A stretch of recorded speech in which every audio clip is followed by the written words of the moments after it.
तीर्थवर्त name भाविन सिद्धी वायाची पाडी करिसना भावबळ्याकडे एरविना कळी करतळी आवळी तैसा हरी पडेचा रवा घेता भूमीवरी येतने परोपरी साधन तैसे ज्ञानदेव म्हणे निवृत्ती निर्गुण दिले संपूर्ण माझ्या हाती।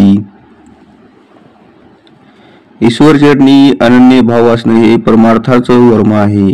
हा भाव नसेल तर तीर्थयात्रेला जाणं व्रत केवळ करणं व नाना प्रकारचे नियमधर्म करणं म्हणजे व्यर्थ स्वतःला त्रास करून घेणं आहे। याउलट जर ईश्वराच्या ठिकाणी अनन्य भाव असेल तर इतर नाना प्रकारची साधनं करून व्यर्थ कष्ट घेण्याचेही कारण नाही। या संबंधात तुकाराम महाराज म्हणतात, तीर्थीधोंडा पापी देव रोकडा सज्जनी। इतकं भावाचं सामर्थ्य अद्भुत आहे। भावाची जोपासना ही देवाची उपासना आहे। परंतु भाव कशाला म्हणतात हे नीट समजलं पाहिजे। मी देवाचं रूप आहे व देव मी रूप आहे। हा जो मी आहे देव या संबंध त्या संबंधाला भाव असं म्हणतात। वास्तविक चैतन्य शक्तीच्या रूपाने देवच या देहात प्रकट आहे। या चैतन्य शक्तीच्या रूपाने तोच आपल्याकडून कर्म करून घेतो।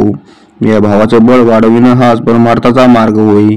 म्हणजे या भावाची ठिकाणी फुंकून तिची ज्वाळा करणे हाच परमार्थ सोपान आहे।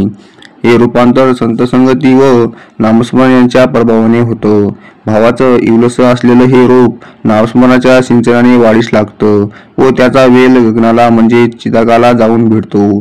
साधकाचा जीवभाव नष्ट होतो व आरोनिया थोकडा तुका आकाशा एवढा असा ब्रह्मभाव त्याच्या ठिकाणी स्फुरू लागतो।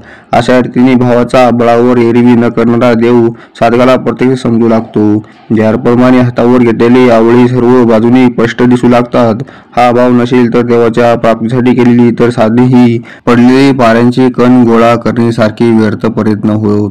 परब्रह्माचं निर्गुण स्वरूप हे आकळाच्या पलीकडे आहे। या निर्गुण स्वरूपाला नामाच्या स्मरणाने सगुण रूप लाभतं व अंतःकरणात दिव्य ज्ञानज्योत उजळून त्यातून असं अनुभवास येतं की भगवत नाम हा नुसता शब्द नसून हे देवाचं सगुण रूपच आहे।